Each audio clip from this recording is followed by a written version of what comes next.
그것은 영적 성장의 지름길에 대해서 믿음은 하나님의 말씀을 믿고 자신을 맡기는 거라는 거죠. 하나님의 말씀에 자신을 맡기고 뛰어내리는 거예요. 마치 번지 점프와 같다는 거죠. 그런데 여러분 잘못된 믿음을 가지고 뛰어내리면요. 이번에 사고 난 것처럼 사고 나더라고요. 그래서 여러분 이거 굉장히 중요한 문제더라고요. 잘못된 믿음, 잘못된 신뢰. 우리가 그런 경우 많죠. 사람을 잘못 믿어가지고 손해보거나 또 상처받는 경우도 많죠. 잘못된 걸 믿는 거예요.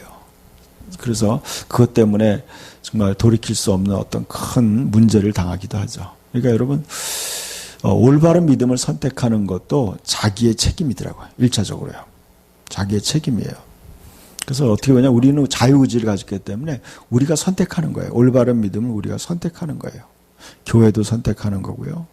또 목사도 선택하는 것이고 또 우리가 만나는 모든 사람들을 우리가 선택하는 거예요. 나중에 뭐 어떨 수 없었다 이렇게 얘기하는 것은 사실상 하나님 앞에서 통하지 않겠죠.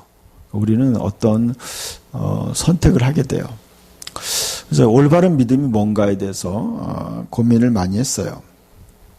그런데 올바른 믿음인지 아닌지는 남들도 알더라고요. 안 믿는 사람도 저 사람이 진짜 올바른 믿음을 가졌구나 안 가졌다는 것을 안 믿는 사람도 대충 알아요. 저 잘못된 믿음을 가지고 있다. 저 사람. 그거 알아요. 그 기준이 뭔가? 그 기준이 뭐예요? 저는 느꼈어요. 저 사람의 믿음이 허구구나. 저거 진짜 믿는 게 아닌데, 저런 건 아닌데 하는 거 알잖아요. 거기에 결여된 것이 그거더라고요. 사랑이에요, 사랑. 사랑이 결여된 믿음이에요. 사랑이 결여된 믿음은 잘못된 믿음이더라고요. 제가 이제 지난 주일날 올바른 믿음에 대해서 설교하면서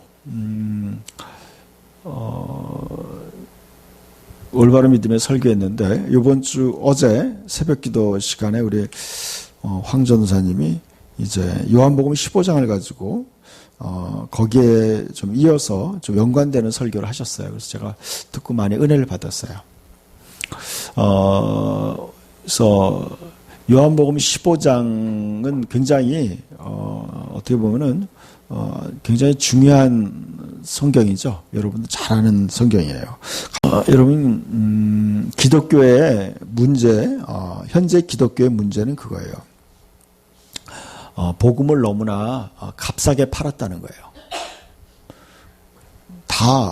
누구든지 다 예수 믿고 다 천국 갈 수 있다고 그렇게 쉽게 복음을 팔았어요. 그렇지만 성경을 자세히 보면요. 그것은 수학에서 보면 큰 집합이에요. 예수를 믿어야 구원받는다는 큰 집합이에요. 그렇지만 그 중에서 예수를 진정으로 믿는가는 또 그 안에 또 필요 충분 조건이라 또 하나의 집합이 있어요. 더 깊은 개념이 있어요. 그래서 우리는 이렇게 생각해요. 그냥 교회 다니고 왔다 갔다 하고 집사 되고 뭐 교회 되고 시간이 지나면 다 천국 갈 거라고 착각하고 있어요. 그게 잘못된 믿음이에요. 잘못된 믿음을 가지고 자기가 거기에 그걸 신뢰하는 거예요. 잘못된 믿음을 신뢰해서 그 믿음대로 끝까지 가는 거예요. 그게 가장 큰 문제예요. 그럼 어디로 가느냐? 잘못된 믿음을 가지고 가는 곳은 멸망으로 가는 거예요. 지옥으로 떨어지는 거예요. 이것만큼 인생에 가장 위험한 건 없어요. 가장 위험한 무모한 도전이에요. 무모한. 이번에 번지 점프하는 그 아가씨는 허리에다가는 끈을 묶었더라고요. 제가 동영상을 보니까 허리에 묶었어요. 그리고 자신 있게 뛰어내렸는데 보니까 그 끈이 뒤에 묶여있지 않은 거예요. 기둥에 묶여있지 않는 거예요. 전혀 생각하지 못했죠. 자기가 수많은 사람들 중에서 자기가 그렇게 묶여있지 않은 상태로 떠질 줄 모르는 거예요, 여러분. 저는 이런 생각을 많이 해요. 여러분이 천국 문 앞에 갔을 때 수많은 교인들이요. 그때 돼서 주여 문을 열어달라고 그때 문을 열어달라고 막 외칠 거라는 거예요. 예수님 분명히 했어요. 그때 수많은 사람들이 노크를 할 거예요. 제발 천국 문을 열어달라. 나를 구원해달라고 얘기할 거예요. 그때 예수님이 뭐랬어요? 내가 너를 도무지 모른다 그랬어요. 제가 이제 저는 그래요. 저는 기독교 교리를 배운 건 아니었어요. 저는 처음 신앙을 생활했을 때 제가 성경을 읽으면서 제 스스로가 깨달았어요. 야, 예수 믿는 것이 어려운 것이구나. 저는 제가 스스로 느꼈어요. 제가 성경을 보면서 느낀 거예요. 설교를 들은 게 아니라 제 자신이 성경을 읽으면서 느꼈어요. 그래서 예수를 믿기 위해서는 내가 해야 될 일이 있구나 하는 걸 느꼈어요. 그건 율법을 지키는 것이 아니었어요. 그것은 바른 예수님과의 바른 관계를 얘기하는 거예요. 바른 관계. 그러니까 예수님과 바른 관계가 되지 않으면요. 여러분, 지금 이 요한복음 15장 1절에서부터 한 16절, 17절까지 읽어보면요. 거기에 예수님이 무엇을 요구하는지가 나와 있어요. 예수님이 무엇을 요구해요? 우리에게 열매를 요구한다는 거예요. 예수님이 우리에게 무슨 열매를 요구하는 거예요? 예수님과 같은 열매를 요구하고 있는 거예요. 자, 보세요. 자, 올바른 신앙에 대해서 제가 얘기하고 있어요. 자, 세상 사람도 알아요. 저 사람 잘못 믿고 있구나. 손가락질하는 거예요. 저 사람 같으면 내가 교회 안 다닌다. 그렇게 손가락질하는 거예요. 저 사람 때문에 난 교회 안 간다. 이런 사람도 있어요. 무서운 얘기죠. 왜 그렇게 했어요? 저 사람의 믿음이 잘못됐다는 얘기예요. 잘못됐다는 거 한마디로 얘기해서 뭐냐면 예수님과 다르다는 거예요. 예수님과 같은 열매를 맺지 않는다는 거예요. 예수님과 같은 열매를 맺지 않으면요, 실패한다는 거예요. 그건 저를 비롯해서 우리 모두가 마찬가지예요. 다 마찬가지예요. 근데 사람들은 그래요. 열매 맺는 거에 별로 관심을 안 가질 수 있어요. 많은 사람. 교인들 중에요, 제가 보기에는 반 정도는 열매 맺는 거에 관심 없어요. 열매 맺는 관심 없어요. 그냥 교회 다녀요. 가방 메고 오고, 그냥 왔다 갔다 해요. 그러니까 예수님을 닮아가는 거에 관심이 없어요. 그리고 자기 스타일로 믿어요. 자기 스타일. 저는 어제 아침에 새벽에 하나님이 저한테 뭘 보여줬어요. 충격적인 사실이었어요. 어떤 교회를 보여줬어요. 큰 교회를 보여줬어요. 제가 그 교회 수요 예배에 갔어요. 저녁에 수요 예배를 갔어요. 그런데 그 예배에 보니까 예배를 참석한 교인들이 서로 싸우고 있는 거예요. 싸움이 점점 격화되는 거예요. 그래서 서로 쌍소리까지 하면서 치고받고 하면서 여기저기서 싸우기 시작하는 거예요. 교회에서. 그러면서 결국에는요, 저도 예배를 못 드리고 왔고 예배 전체를 못 드렸어요. 사람들이 다 예배를 못 드리고 그냥 와버렸어요. 그래서 성령께서 그걸 보여주면서 저한테 뭔가 감동을 준 게 있어요. 이것이 바로 교회의 모습이다라는 거예요. 이게 교회의 모습이다. 오늘날 교회의 모습이에요. 여러분, 이게 교회의 모습이에요, 여러분. 교회 와서 서로 싸우는 거예요. 이게 교회의 모습이에요. 그러니까 저랑 같이 처음 왔던 어떤 여자 집사님이 있었어요. 그분도 실망하고 저랑 같이 나온 거예요. 이게 모습이에요. 왜 그럴까요, 여러분? 그들이 왜 싸울까요, 여러분? 서로 다르기 때문에 싸우는 거예요. 서로 의견이 맞지 않아서 싸우는 거예요. 그것이요, 오늘날 교회의 모습이에요. 세상과 교회가 전혀 다르지 않아. 전혀 다르지 않아요. 교인이 아닌 사람과 전혀 차이가 없는 거예요. 차이가 없어. 이게 교회의 모습이에요. 거기에 대해서 예수님은 단호하게 얘기하는 거예요. 단호하게 얘기했어요. 한번 읽어봅시다. 이거는 굉장히 중요한 의미가 있어요. 참 포도나무라. 여러분, 이사야서에 보면요, 들포도를 맺히는 거에 대해서 얘기하고 있어요. 들포도. 이스라엘이라는 나라가 들포도를 맺혔다 그랬어요. 먹을 수 없는 들포도를 맺혔다. 우리 옥상에 조그만한 화단에 그런 들포도가 있어요. 쬐끄마한 그 포도라고, 그것도 포도죠, 일종의. 근데 못 먹겠더라고, 자라서. 못 먹어요. 뭐 씨앗이 반만하고 알 자체가 너무 자라서 못 먹겠어요. 여러분, 이스라엘이 들포도였기 때문에 지금 예수님이 와서 나는 참 포도나무라고 얘기하신 거예요, 지금. 그러니까 이것은요, 지금 새로운 차원의 예수님이 새로운 그 거듭난 새로운 생명, 새로운 피조물을 향해서 지금 예수님이 하시는 말씀이에요. 이 말씀은요, 교인들에게 하는 말씀이에요. 이거 우리들에게 하는 말씀이에요. 자, 봅시다. 같이 읽어봐요. 나는 참 포도나무요, 내 아버지는 농부라. 물은 내게 붙어 있어 열매를 맺지 아니하는 가지는 아버지께서 그것을 제거해 버리시고 그랬어요. 자, 보세요. 여기까지. 물은 내게 붙어 있어. 예수님에게 붙어 있어 열매를 맺지 아니하는 가지는, 열매 맺지 않는 가지는 뭐예요? 아버지께서 그것을 제거해 버리신다 그랬어요. 어? 여러분, 이제 이 사람은 그래요. 이 사람은 어떤 사람이냐면 지금 예수님께 붙어 있으려고 하는 거예요. 응? 이 사람은 뭐예요? 내게 붙어 있어 그랬어요. 예수님에게 붙어 있어, 이 사람은요. 이 사람은 교회 나오는 사람이고요. 신앙생활 하는 사람이야. 붙어 있는 거야. 예수님께 붙어 있는 거예요. 교회 다니고 교회에서 열심히 교회 생활, 신앙생활 하고 있어요. 붙어 있어요. 붙어 있는데 붙어 있어도 잘릴 수 있다는 거예요, 여러분. 그러니까 자, 예수님이 마태복음 7장에 얘기했어요. 나더러 주여 주여 하는 자만 다 천국 올 것이 아니다 그랬어요.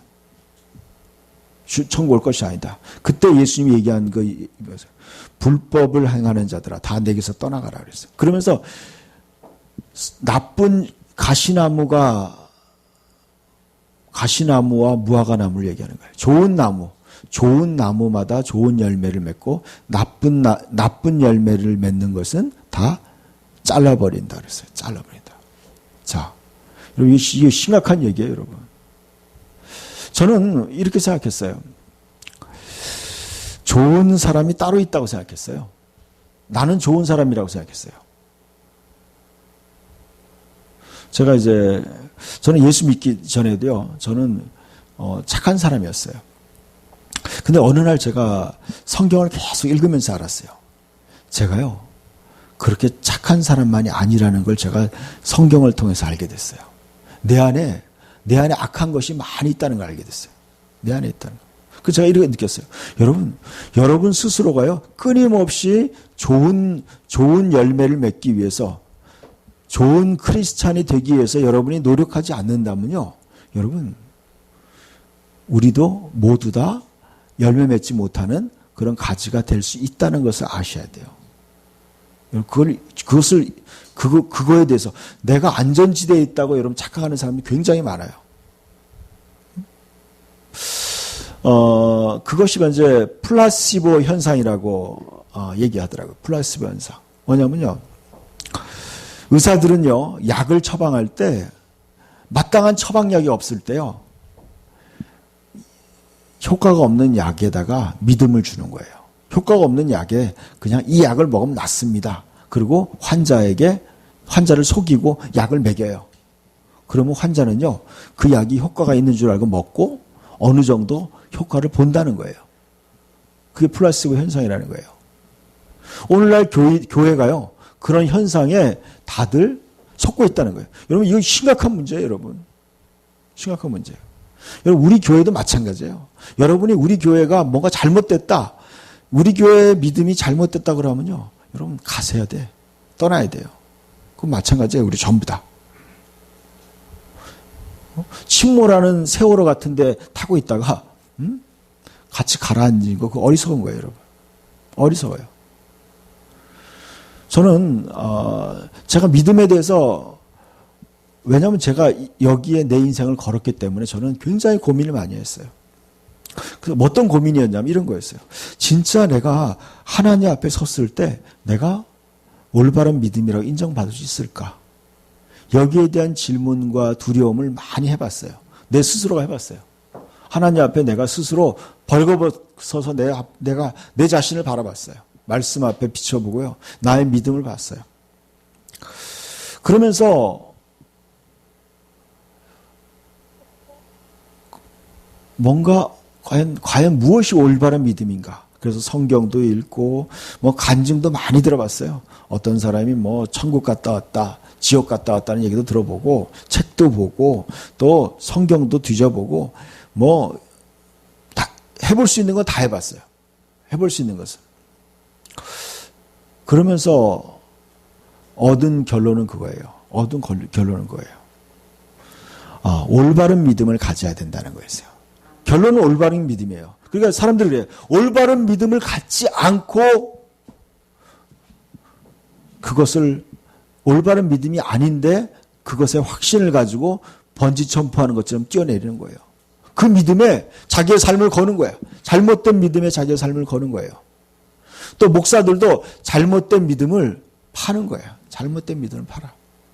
잘못된 믿음을 파는 거예요. 그게 오늘날 현실이에요. 오늘 현실이에요. 근데 분명히 예수님이 얘기했어요. 내게 붙어 있어 열매를 맺지 아니하는 가지는 아버지께서 그것을 제거해 버리신다 그랬어요. 아버지께서 그걸 제거해 버린다. 잘라 버린다는 거예요.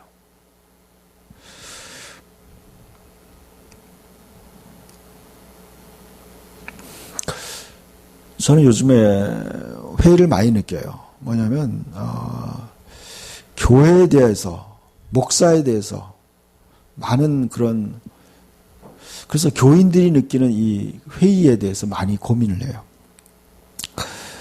그것은 뭐예요? 이것이 바로 라오디게아 교회 시대의 문제예요. 오늘날 우리 교회들의 문제예요. 여러분, 교회가 지금요, 손봉호 교수라는 그 교수님이 이렇게 얘기했어요. 우리나라의 원로 장로님이자 그분은 웨스트민스터 신학대학에서 신학을 공부하신 분이고 서울대학교 교수예요.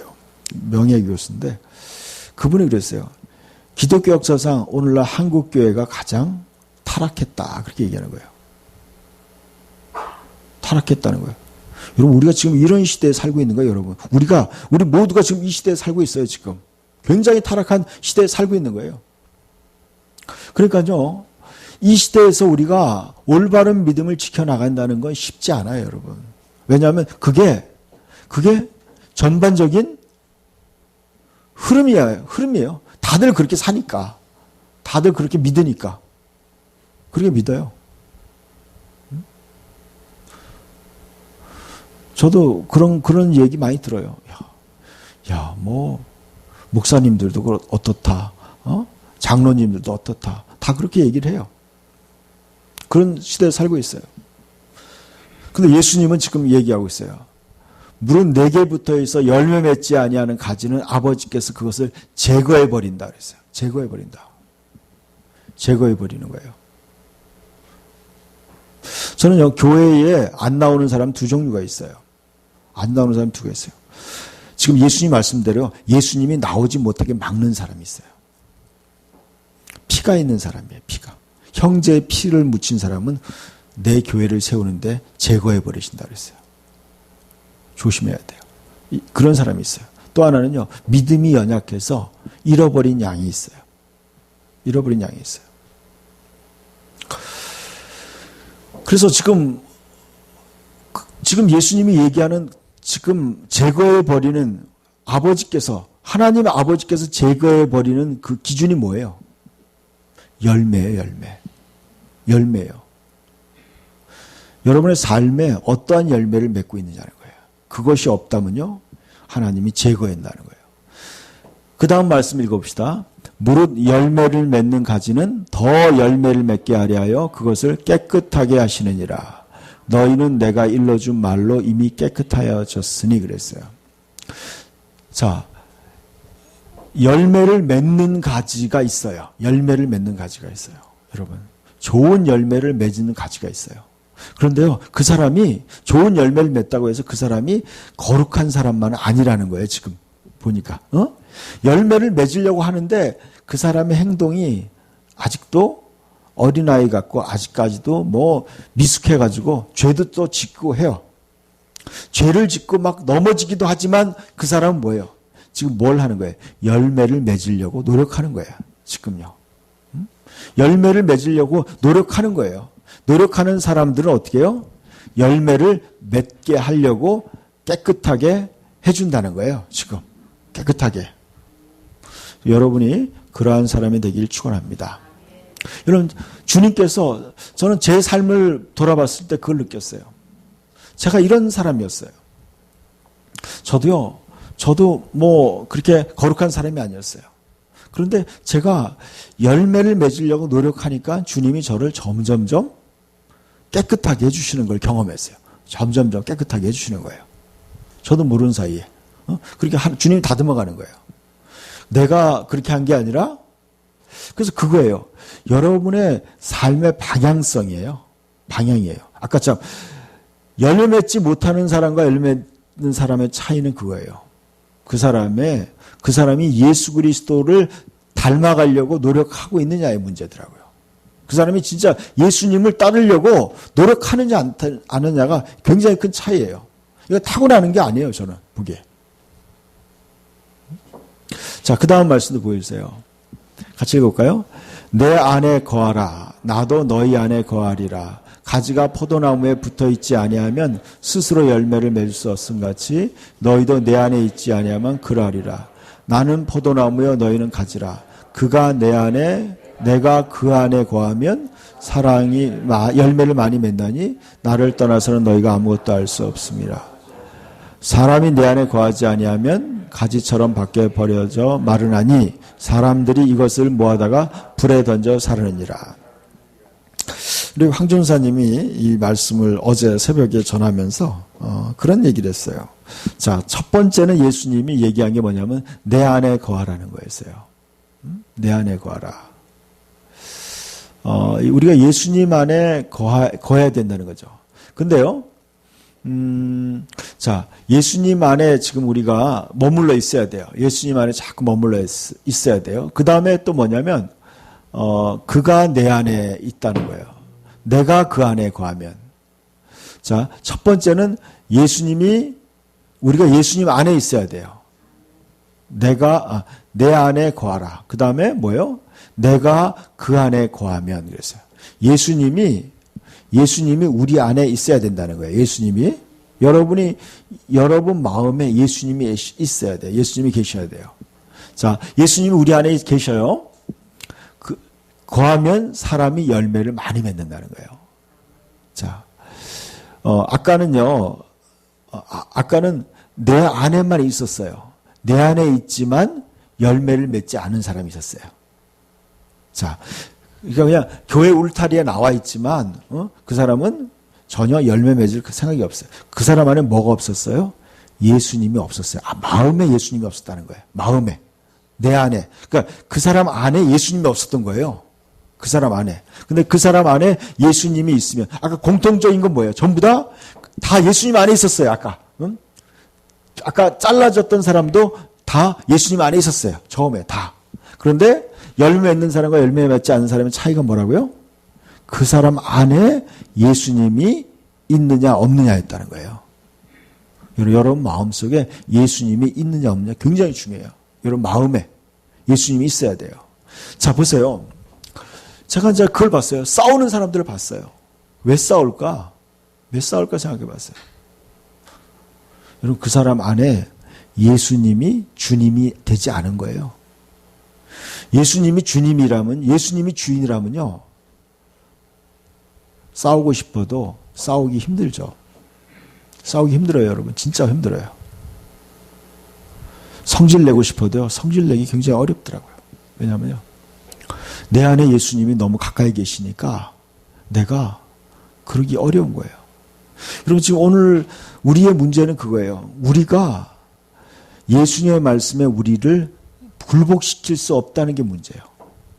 오늘날 어려운 거는 그거냐면 내가 하나님 말씀이 사랑하라는 걸 알고 있지만 내가 사랑할 수 있는 힘이 없다는 거예요. 그게 문제예요, 여러분. 그래서 우리는 기도해야 돼요. 우리가 예수님이 내 안에서 나를 다스려 주도록 주님이 나의 주인이 되어서 나를 통제해 줘야 돼요. 주님이 내 안에서 계셔야 돼. 주님 내 안에 계셔야 돼요. 그런데 그 다음 말씀도 보여주세요. 7절 읽읍시다. 너희가 내 안에 거하고 내 말이 너희 안에 거하면 무엇이든지 원하는 대로 구하라. 그리하면 이루라. 자, 두 번째는 그거예요. 아까는 첫 번째는 예수님이 그 사람 안에 있어야 된다고 얘기했어요. 두 번째는 뭐예요? 예수님의 말씀이 있어야 된다고 얘기했어요. 말씀이. 자, 예수님 말씀이 있어야 돼요. 자, 아까죠? 열매 맺는 걸 계속 얘기하는 거예요. 예수님, 그 사람 마음에 예수님이 있어야 되고, 두 번째는 예수님의 말씀이 그 사람 안에서 어떻게 된다는 거예요.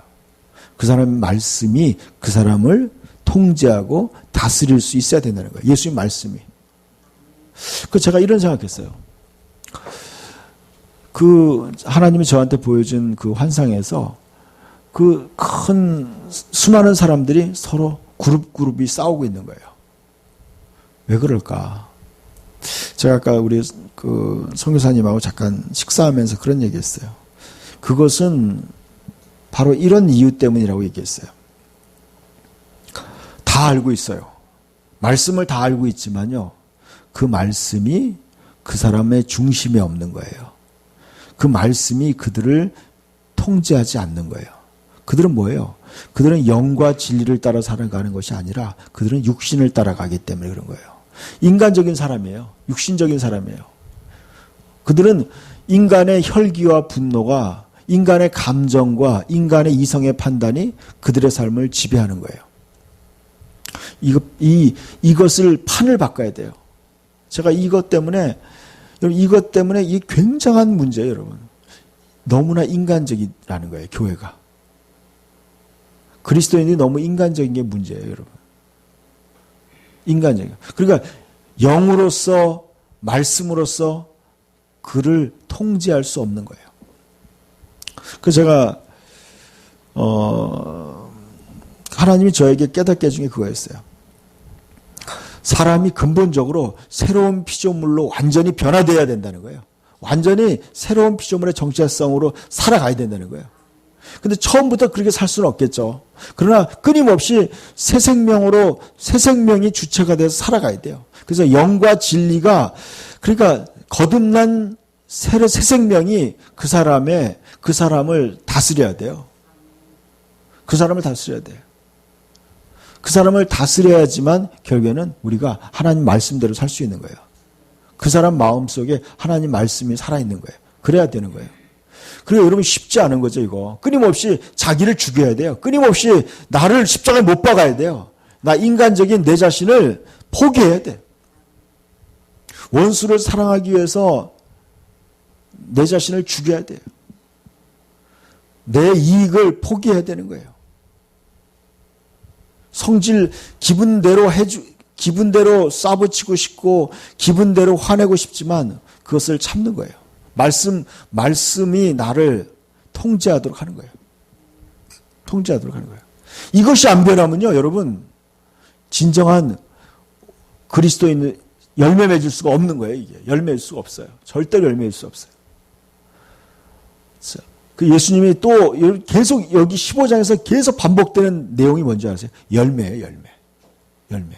여러분, 하나님은요, 우리에게 예수님과 같은 열매를 맺기를 원해서 우리를 구원했다는 거예요, 여러분. 그냥요, 무조건 다 예수 믿는다고 다 되는 게 아니에요, 여러분. 예수 믿게 하는 목적이 뭐냐면 예수님과 같은 그러한 하나님의 자녀를 얻기 위해서, 알곡을 얻기 위해서. 알곡이 아닌 사람은 어떻게 돼요? 쭉정이는요, 밖에 불에 던진다 그랬어요. 살아버린다. 쭉정이 같은 사람이 되는 거와, 그 쭉정이가 바로 그거예요. 육신적인 사람이에요. 육신에게 져서 계속 육신대로 살아가는 거예요. 그 사람은 쭉정이에요, 여러분. 알곡은 뭐예요? 예수님의 생명, 예수님의 말씀과 예수님의 사랑과 예수님의 그 진리로 계속 채우는 거예요, 내 안에. 그래서 그 진리, 그 새 생명으로 내가 계속 살아가려고 부단히 노력하는 거예요. 그런데 여러분, 이게 쉽지 않더라고. 쉽지 않아요. 이게 자기와의 싸움이고 세상과의 엄청난 싸움이에요. 여러분, 저는 요즘에 그 하형록인가요? 그 미국의 주차 빌딩을 전문적으로 설계하는 그 사업가. 그분의 스토리를 제가 이제 한 몇 달 전부터 이제 그분의 이야기를 좀 들어봤어요. 저는 이제 그분이 이제 그냥 사업가인 줄 알았어요. 건축가인 줄 알았어요. 근데 이제 그분의 스토리를 들어보니까 그분이 인터뷰를 하는데 누가 그런가? 그분은 선지자입니다. 이렇게 얘기하는 거야. 근데 제가 이제 뒤져보니까 그 사람이 목사예요. 그 사람이 직업이요. 건축가이면서도 목사예요. 그 사람이. 근데 그분이 어떤 곳에서 설교를 했는데 그분이 이런 얘기를 하는 거예요. 성공하려면 어떻게 해야 됩니까? 어떤 젊은이가 질문했어요. 그랬더니 이렇게 하는 거야. 천근의 짐을 지십시오. 그러는 거예요. 천근의 짐. 사람들은요, 성공한다는 것이 쉬운 거라 생각하는 거예요. 쉽지 않죠, 참. 쉽지 않죠. 근데 뭐냐면, 성공한다는 건 엄청나게 무거운 짐을 지는 거라는 거예요. 엄청나게 무거운 짐. 그리고 그 짐을 자기가 질 수 없기 때문에 주님 앞에 나가서 주님과 더불어 그 짐을 지는 거라는 거예요. 그 짐을 지는 거라는 거예요. 그래서 그분의 이제 그 삶을 이제 좀 보니까 그런 거예요. 그분은요, 생활 속에서 그분의 삶 전체에서 열매를 맺기 시작하는 거예요. 주말만 되면요, 딸 친구들을 집으로 초청하더라고요. 그래서 밥을 먹이고 맛있는 걸 먹여요. 왜 그런가 했더니 전도하려고 그런 거더라고. 전도하려고 그러는 거더라고, 보니까. 그 사람이 뭐 여러 가지 다각적인 일을 해요. 그 목적이 그거예요. 그분 아버지도 목사였더라고. 그 전도를, 그분은 삶 전체 속에서 열매를 맺으려고 그 사람 맨 처음에 젊었을 때는 처음에는 29살 때 큰 건축회사의 부사장까지 된 거예요. 굉장히 잘 나가는 사람이었어요. 근데 그분이 심장병에 걸려서 죽게 된 거예요. 심장병에 걸려서. 완전히 사형 선고를 받았어요. 2번의 심장 이식술을 받았어요. 그러면서 그가 이제 새로운 인생을 살기 시작해요. 새로운 인생. 그게 뭐냐면요. 바로 이제는 그리스도와 더불어 사는 거였어요. 그래서 그분은 모든 삶을 주님과 함께 살기로 결단하고 그 일을 위해서 한 거예요. 저는 그런 걸 느꼈어요. 야, 저 사람은 진짜 저 사람의 삶 자체가 열매를 맺고 있구나. 열매를 맺는 거예요. 좋은 열매를 맺는 거예요, 여러분. 좋은 열매. 영향력이에요. 영향력. 여러분, 다른 사람들이 그렇게 생각하는 거예요. 저 사람 진짜 크리스찬이 같다. 저 사람이면은 나 같이 교회 다니고 싶다. 그렇게 나오는 거예요. 그게 열매 맺는 거예요, 여러분. 열매 맺는 거더라고. 근데, 자, 8절 읽어봅시다. 너희가 열매를 많이 맺으면 내 아버지께서 영광을 받으실 것이요. 너희는 내 제자가 되리라 그랬어요. 그러니까 여러분 보세요. 교회를 다닌다고 해서 예수님의 제자가 되는 것은 아니에요, 자동적으로. 뭘 맺어야 돼요? 열매를 맺어야 돼요. 이 열매가 뭐냐는 거예요. 이 열매가 뭐예요? 사랑자매. 열매가 뭐라고 생각해요? 열매가 뭐예요? 열매가 뭐예요? 그것도 중요해요. 전도 열매. 근데 여러분, 지금 예수님이 얘기하는 것 중에 더 중요한 게 있어요. 자, 읽읍시다. 9절 읽을까요? 아버지께서 나를 사랑하신 것 같이 나도 너희를 사랑하였으니 나의 사랑 안에 거하라 그랬어요. 사랑 안에. 사랑이에요. 사랑. 사랑이에요. 자, 그 다음 읽읍시다. 10절도 보였어요. 내가 아버지의 계명을 지켜 그의 사랑 안에 거하는 것 같이 너희도 내 계명을 지키면 내 사랑 안에 거하리라. 내가 이것을 너희에게 이름은 내 기쁨이 너희 안에 있어 너희 기쁨을 충만하게 하려는 것이라. 내 계명은 곧 내가 너희를 사랑한 것 같이 너희도 서로 사랑하라 하는 이것이라. 자, 보세요. 예수님이 아까 그랬어요. 너의 안에 내가 있어야 된다 그랬어요. 그 다음에 두 번째는 내 말이 너희 안에 있어야 된다 그랬어요. 근데 그 말이 무엇이냐는 거죠. 그 말이 어떤 말씀이냐? 그 어떤 말씀이냐면 바로 뭐예요?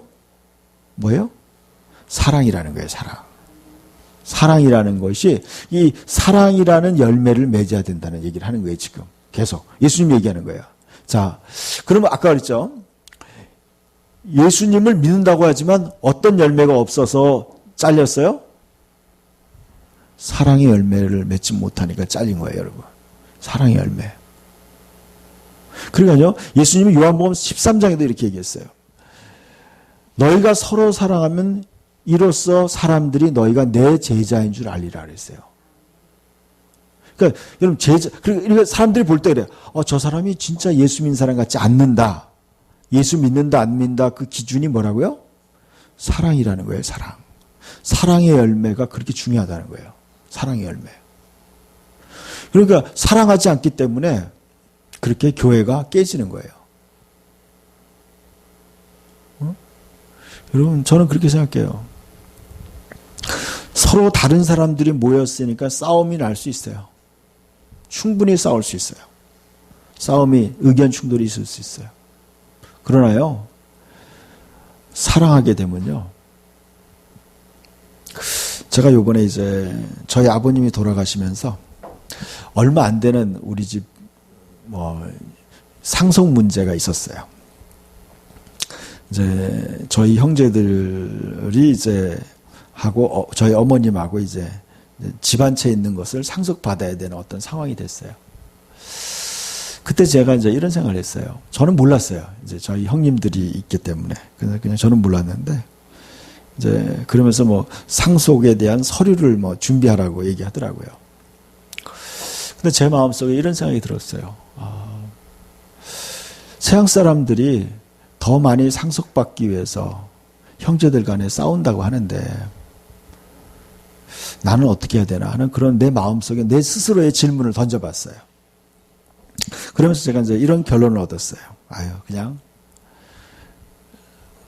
처분대로 형님들이 결정한 걸 따라야 되겠다. 그렇게 생각했어요. 근데 이제 저희가 이제 4형제예요. 근데 이제 제 바로 위의 형이 돌아가셨어. 근데 상속이 어떻게 되냐면요. 모든 형제들이 하나씩, 지분이 하나씩이야. 4형제니까 4개가 되는 거예요. 그리고, 근데, 돌아가신 형님 거는 그 자식들에게 돌아가더라고요. 이렇게 된 거예요. 그리고 이제 어머니는 이제 1.5예요. 한 배 반이에요. 상속분이. 이제 저희 형제들이 그걸 보니까, 그렇게 재산을 다 찢어버리면요. 우리 어머님이 살 집이 없어지는 거예요, 보니까. 형제들에게 다 돌아가지면, 우리 어머님이 살 집이 없는 거예요. 그래서 우리가 이제 결론을 내렸어요. 우리가 다 포기하자. 그래서 포기 서류를 다 넣고, 그것을 그냥 우리 어머님에게 드리기로 했어요. 근데 저는 이런 생각이 들었어요. 막상 돈 앞에 사람들이 서게 되면요. 사람들이 생각이 복잡해지더라고요. 복잡해지는 거예요, 여러분. 어떤 이해관계 앞에서 사람들은요. 그래서 형제들이 등을 지게 되고 심지어는 자식과 부모 간에 등을 지게 되는 거예요. 이게 바로 이게 세상이에요, 여러분. 근데 사랑은요. 이런 거예요. 내가 포기하는 거더라고. 내가 나의 이익을 포기하는 거예요. 내 권리를 내가 포기하는 거예요. 여러분 사랑한다는 것이 실제로 만약 예수님 말씀대로 우리가 살게 된다. 그럼요. 여러분 손해보는 거예요. 손해보는 거예요. 우리들의 모든 삶에서 그래요. 근데 예수님이 이렇게 했어요. 자, 보세요. 12절에 보니까 내 계명은 내가 너희를 사랑한 것 같이 너희도 서로 사랑하라 하는 것이다. 그랬어요. 근데 뒤에 말씀이 그게 어떤 거냐를 보여주세요. 다음 말씀 뭐예요? 자, 보세요. 13절 그 말이에요. 사람이 친구를 위하여 자기 목숨을 버리면 이보다 더 큰 사랑이 없나니 그랬어요. 너희가 내가 명하는 대로 행하면 곧 나의 친구라 그랬어요. 저는 이 말씀에 굉장히 도전을 받았어요. 야, 어떻게 친구를 위해 죽을 수 있을까? 제가 한번 생각해 봤어요. 내가 내 친구들을 위해서 죽을 수 있을까? 내가 우리 교인들을 위해 죽을 수 있을까?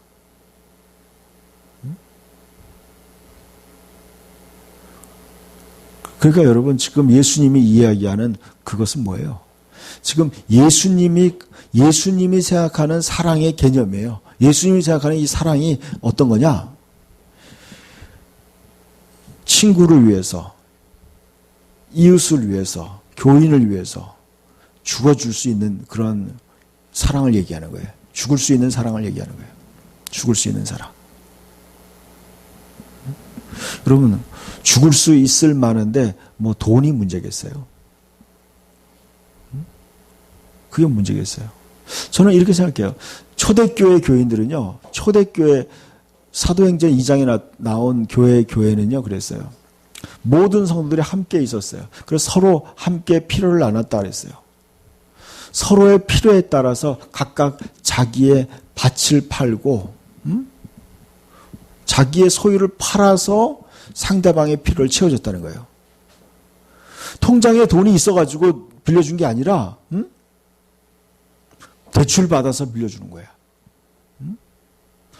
아니면 재산을 팔아서 그걸 가지고 놀아준 거예요. 여러분, 그러면 그 사람이 자기와의 어떤 관계라는 거예요? 그 사람이 바로 여러분, 자식이 돈이 필요하다고 하면요, 부모들은 자기 재산 팔아서 자식에게 줘요. 정상적인 부모라면, 왜냐하면 돈보다 자식을 더 사랑하니까 주겠죠. 그러니까 초대교회 교인들은요, 교인들의 필요가 바로 자기의 필요였던 거야. 자기 가족의 필요와 똑같은 거예요. 그게 필요한 거예요. 그 필요를 채워줬다는 거예요. 지금 예수님이 얘기하는요, 진정한 교인들의 삶을 얘기하는 거예요. 근데 요즘에 교회들은 이렇게 얘기하는 거예요. 교인들은 보증 쓰면 안 된다. 교인들의 보증 쓰지 마라. 그런 말이 잠언에 있어요. 보증 쓰지 말라. 근데 그 잠언보다 더 큰 건 뭐냐면요, 예수님이 얘기한 지금 계명이 더 큰 계명이에요. 더 큰 계명이에요. 그래서 여러분, 사기꾼들한테 쓰면 안 되겠죠. 사기꾼들한테. 그러나 우리의 삶에 있어서 그래요. 우리가 과연 예수님이 지금 얘기하는, 그러니까 여러분, 오늘날 사람들은 그래요. 손해보지 않으려고 굉장히 조심해요. 우리 모두가 그렇죠, 다. 그러니까 여러분, 좋은 열매 맺기가 굉장히 어려워요, 여러분. 그러니까 오늘날 교회의 성도들에게 좋은 열매를 안 믿는 사람들이 보기가 어려운 거야. 보기가 어려운 거예요. 그러니까 사람들이 여러분 잘 전도가 안 되는 거예요. 전도가 안 돼요. 여러분이 그러한 사랑의 열매를 그들에게 보여줘야 돼요. 우리가 보여줘야 돼요. 그렇게 보여줄 때 그 사람들이 그 열매를 먹고, 저 사람이 진짜 예수님의 사랑을 가진 진정한 올바른 믿음의 사람이구나. 바른 믿음이구나. 그걸 느끼는 거예요. 아는 거예요. 아는 거예요. 14절에 저는 이렇게 얘기하고 있죠. 말씀 보였어요. 너희는 내가 명하는 대로 행하면 곧 나의 친구라. 너희는 내가 명하는 대로 행하면 곧 나의 친구다 하는 거예요. 예수님의 친구가 될 수 있는 거예요. 진정한 친구가. 진정한 그 사람은요, 진정한 예수님의 제자고 예수님의 친구가 되는 거예요.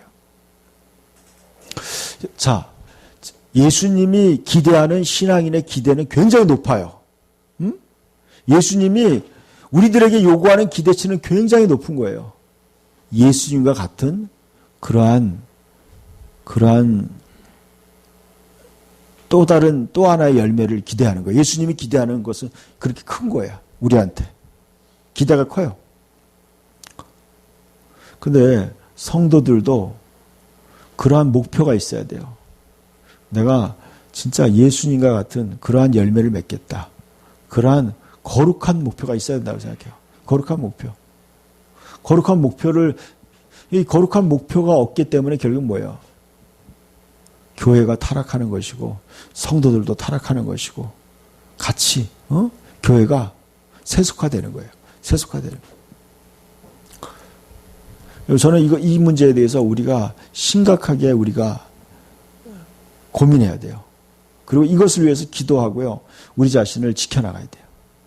우리 자신을 지켜나가야 돼요. 그러니까 여러분, 우리가 예수 믿고 거듭 태어났다. 그것은 바로 뭐예요? 우리가 지금 진정한 하나님의 생명으로 예수님처럼 하나님처럼 닮아가도록 우리 부름받은 것이고, 그러한 열매를, 거룩한 위대한 열매를 맺도록 우리는 선택받은 거예요. 이 거룩한 부르심에, 그 부르심에 반응하지 않고 열매 맺지 않는 것들은 아버지께서 제거해 버리시고, 열매 있는 가지는 더 열매를 맺게 하려고 거룩하게 한다는 거예요. 이것이 바로 하나님의 부르심이에요. 그 부르심에 응답하는 저와 여러분이 되길 축복합니다. 기도합시다.